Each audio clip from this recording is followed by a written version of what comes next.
Hello and welcome to the Autocar Show.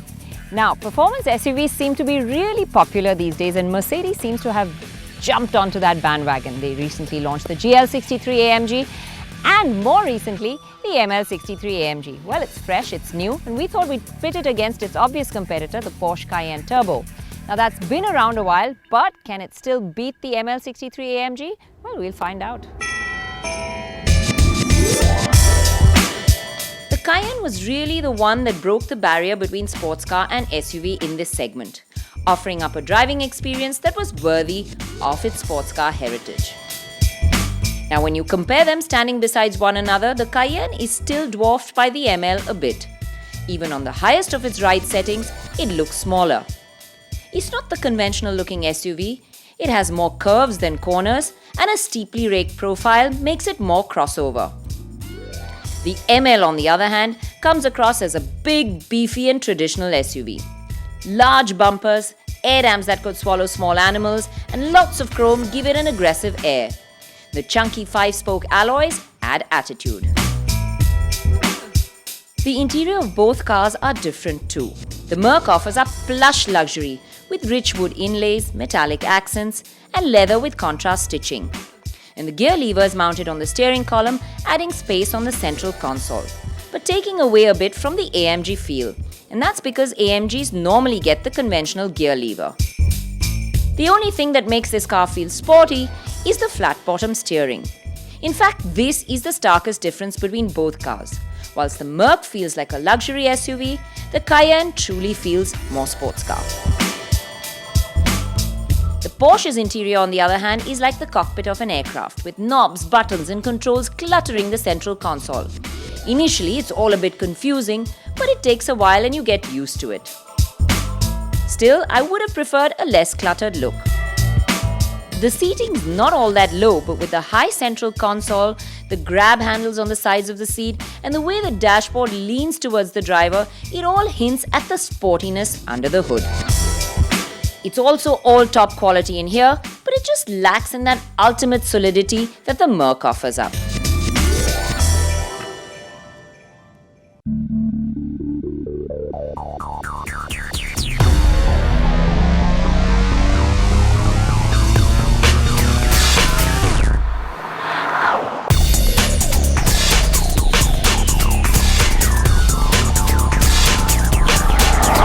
Now, despite the fact that the ML actually looks larger than the Cayenne on the outside, on the inside, it feels more compact somehow. Once you get in, it just wraps itself around you a lot better, and it doesn't feel so large from behind the wheel. And on this narrow road, I'm really not intimidated by the oncoming traffic. Whereas in the Cayenne, I was watching the corners a bit. And whilst we're talking about corners, I have to say that you do feel the weight of the very large ML whilst going down a windy section of road. You can't just attack a corner and expect to come out clean. You need to choose your lines and put the power down once you're set for exit. It takes a little getting used to, but there's an immense amount of grip, and once you get the hang of it, it can still be quite thrilling. But there really is no doubt as to which one is the more thrilling of the two to drive.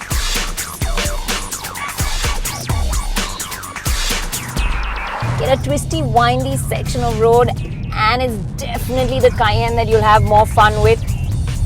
This is the car that you really want to chuck around the corners because the steering points the car exactly where you want it to go, gives you great feedback. Car just hugs the corners, body control is really great, and it's definitely the one that feels more sporty. That's the brilliance of the Porsche engineers. It's only marginally lighter, about 175 kg, but the balance is just amazing. There is minimal roll in any other mode than comfort, and the way it devours a ghat is more like a car than SUV. What makes all of that more brilliant is the fact that it has good ride quality too, and you realize it more so in the comparison. Over bad sections of road, the ML does pretty well at low speeds. The ride feels cushioned, it feels pliant, but there's also a lot of movement. As you can see, I'm getting tossed around quite a bit. The Cayenne, on the contrary, is a little firmer, but it's a much flatter and more composed ride. So overall, I think it's better. Now, though the Merc feels smooth as silk at low speeds, it gets very clunky as you go faster. It also gets a lot more unsettled over bad patches of road too. Still, the Merc backseat does have the advantage of space and refinement.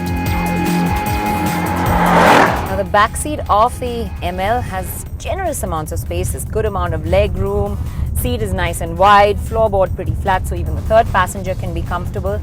But what really is the best part about this backseat is you feel so insulated and cocooned in here. You know, the outside world is just shut off, and it's way better than the Cayenne in that respect. So it feels more premium and luxury in this backseat. The Merc retains its advantage under the hood too, boasting of better power. 550 bhp and 77.5 kgm of torque versus the Cayenne Turbo's 494 bhp and 71.38 kgm of torque. And if you really wanted to match this Merc's power, you'd have to move up to the Turbo S, which costs a whole load more at 2.1 crore. Now these are the numbers on paper, but what do they feel like in the real world? Well, the AMG certainly sounds like the more powerful car. Inside the cabin, it's so well insulated that it's hard to tell, but the bystanders will definitely turn their heads. The Porsche in comparison sounds way too cultured and you miss a good soundtrack. The engine also feels more tame in the sense that it delivers power in a more linear manner. But in some ways, that actually makes it better. The Cayenne's engine just loves to be revved, and it's just great the way you can pull it all the way to the red line. It's quick, it's responsive, and the gearbox works well too. You don't really have to use the paddles, put your foot down, and it responds with power. And that's sort of a good thing because this is still the old Porsche, not like the new Macan, and the paddles may look really nice and fit your thumbs really well, but they're not very intuitive to use, and especially when you come around the corners and you want to shift up or down. I'm sort of searching around for them. The Merc has a stronger shove definitely, and you feel the punch a lot more. It feels far more exciting when you stomp your foot down, but it takes a while for the power to come in because the 7G-tronic gearbox is a little slow to react, especially when you need downshifts. It does get better in manual mode, but still not as good as the Cayenne's 8-speed. The lighter Cayenne gets off the line quicker, hitting the 60 km/h mark faster than the Merc.